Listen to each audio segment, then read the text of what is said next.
Segundo bloque, amigos de Póker por Radio. Lo decíamos anteriormente que tenemos la segunda parte de la visita del señor Faraz Haka aquí a nuestros estudios de Póker por Radio. Bueno, recordando un poquito lo que ha pasado la vez anterior, digamos, la primera parte donde hablaba que él no tiene, digamos, un lugar donde vive, ¿no? Sino que va pasando de departamentos de amigos en diferentes países. Bueno, muchos amigos le habían dicho que Buenos Aires, Argentina, era una muy linda ciudad para poder venir a visitar, obviamente también para vivir, que es una de las posibilidades que está barajando Faraz Haka en caso de en algún momento anclar a vivir en algún lugar. Pero bueno, eso nos comentaba, la entrevista la ha realizado el señor Federico Estrada, así que bueno, vamos a continuar viendo la segunda parte de Faraz Haka aquí en Póker Sport. You tell us you're beginning Illinois. You studied economics there. See, economics and business, yes. Okay, and at that time you go to Bellagio to play some cash games. Yeah, that's true. Yes, yes. Tell us about that time. So I'm in college. I'm playing poker in the dorms and on the internet. And I have my partner. His name is Ben LeFew. So he was kind of my rounding partner. Like in rounders, you have Worm. Like he was kind of my buddy. Yeah. You have like 20 there. Sorry? 20 years. Sorry. You are 20 years, 19, 18? Yeah, well, I started university at 18, but I was there until 22. 22. Okay. So yeah, I'm at college, and I'd go to my friend and I say, hey, we've always talked about going to Vegas, like, let's go. He says, yeah, one day we go. I say, no, right now, let's go. And it's 3 a.m. And I say, we don't have any class tomorrow, no homework, everything is finished. I look up the flights. And I convinced him last minute to go. So at 3 a.m. we booked the flight, and in 4 hours we leave, and we flew to Vegas. We've never been there. Stayed at the Bellagio, played cash games, and we played 10-20 no limit, and he played 81-60 limit, and we both made maybe 7,000-8,000 US, and we're college students, and this is a lot of money for us, so we're feeling on top of the world. We fly back to school, we tell all our friends, we celebrate, and then we go back the next week and do it again. Yeah. So on those years, you get broke one time? Yeah, so I made about $180,000 playing online poker and some trips to Vegas. Yeah. In just about 1 week, I made $180,000 online. And I don't know bankroll management. No one's ever taught me any of these rules. Yeah. So I'm feeling on top of the world. I think that, every week I'm going to make this much money. Yeah.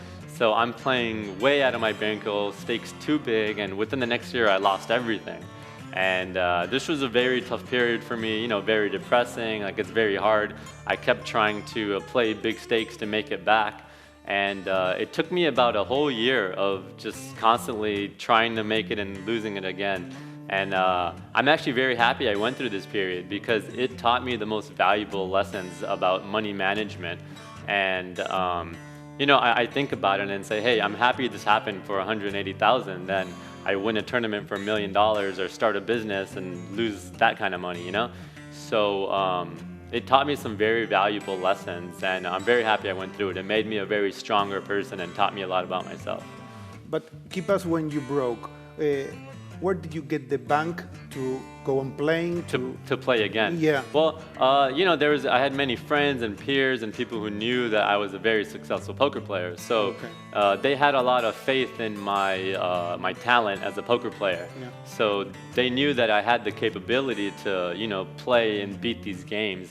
It was just a matter of having the maturity to manage my bankroll financially well.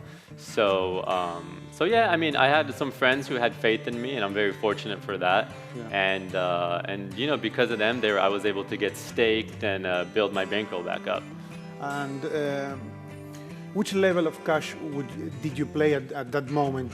10-20? But what's funny is when I was 19 and 20 playing poker, I played much higher stakes than I do now. Because I was playing 100, 200 no limit. No. And at this time, that is the biggest game that ever exists online. There's nothing bigger at this time. Sure, yeah. So even at one point, I had $40,000 to my name, and I'm putting in $20,000 into one game, half of my bankroll. So I was kind of this fearless young kid that had talent, but didn't know bankroll management. But I'm very happy that I experienced this because I was playing against the best players in the world, and I didn't know who they were, because I didn't ever watch poker on TV. I didn't know any online forum. So I'm competing against the best in the world, and I have no fear. And now I think because of this, when I'm playing in a big tournament for millions of dollars and I can bluff all my chips, and it doesn't bother me at all. I don't get emotional, I don't get scared. It's because I've been through the worst, I've made the money, I've gone broke, and I'm back and everything's okay. So it kind of taught me that, no matter what, you're going to be fine. And which of the players at those tables are now mega pro?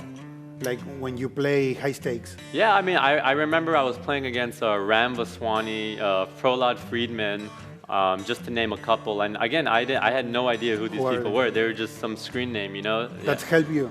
Sorry? That's helped you in the decisions on the table? Well, it's just because I'm playing against them and there's such good competition, but I did not know who they were. So because of that, I had no fear to play against them.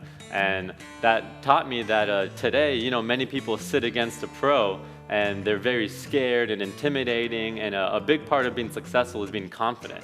And because I did not know who these people were, I was very confident. Maybe if you know who they are, you're scared and you're not as confident. Yeah, sure. This kind of taught me that don't let the psychology and confidence scare you. Instead, you can have the confidence, and that will help you play better.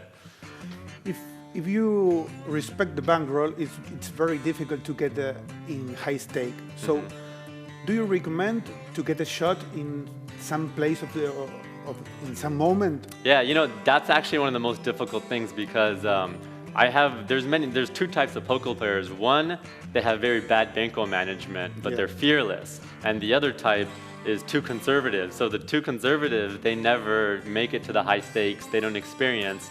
So I think I'm very lucky that I was able to have this experience. So I think it is good to take shots, but it's calculated risks. So, maybe if you have a bankroll to play, 10-20 no limit, maybe take a percentage of that and say, hey, I'm going to be very risky with the top 20% of my bankroll and take a shot. And if it doesn't work out, then I'm going to go back to my rules. But, take a small percentage of it that you can afford to lose. And in your head, before, say, if this is gone, I'm okay with it, This money is gone now. So that way, when you lose it, you don't feel bad, For sure. Let's go to the first session that you get a lot of money. What do you do with that money? Because you don't... Yeah, I remember there was this time when me and my partner, Ben LeFew, we made so much money in poker. And, when we were young, both of our parents were, kind of strict. They taught us good values, like don't waste money, don't buy stupid toys that you don't need. And, when you're a kid, you want everything, games, this and that. Yeah. So one day we're walking on the street in Vegas, and we see some guy selling a flying helicopter. We said, okay, we buy this, and we fly helicopters. And then we see someone else, walkie-talkies, and we just thought it was funny to buy all the toys and things we wanted when we were kids that we couldn't have. Also, in college, I'm sitting in a small dorm room, and we bought a TV and a poker table for the room and nice furniture, and no student had these things, and we rented out the bar and threw an entire party. So we're kind of just like excited that we can live this lifestyle and do all these things that normally young kids are not allowed to do because they don't have the money to spend like that. Muy bien, amigos, disfrutábamos entonces la entrevista de Faraz Haka. En esta semana vamos a estar disfrutando obviamente ya las dos primeras partes, la que hemos pasado recién y también la que hemos pasado la semana anterior, todo junto. Así que vamos a estar viviéndolo durante toda la semana y la semana próxima, porque también hemos tenido momentos para poder jugar también con Faraz Haka, a ver si conocía o no conocía a los jugadores de póker argentino. Así que bueno, todo esto lo vamos a estar disfrutando durante esta semana. Vamos a ir a una pausa. Próximo bloque lo tenemos al señor Fran Cedeño aquí como siempre. Antes que nada le vamos a mandar un gran abrazo y un muy feliz viaje al señor Cristian Sare, que va a estar por los EEUU. Va a estar jugando ahí por algunos meses, levantando barajas en los Estados Unidos, ahí por Miami. Así que le mandamos un gran abrazo a Cristian Sare, como así también al señor Andrés Viola y a Lucas Yayeto, que parece que se van a Macao. Así me lo ha dicho la producción, así que bueno, vamos a ver si tenemos noticias de ellos. En algún momento también el señor Marcelo Betbecé había dicho que se estaba yendo a Macao, no, creo que era para esta fecha, así que me parece que se han subido todos al barco del señor Marcelo Stone. Pausa, amigos, ya volvemos con más Bloque por Radio.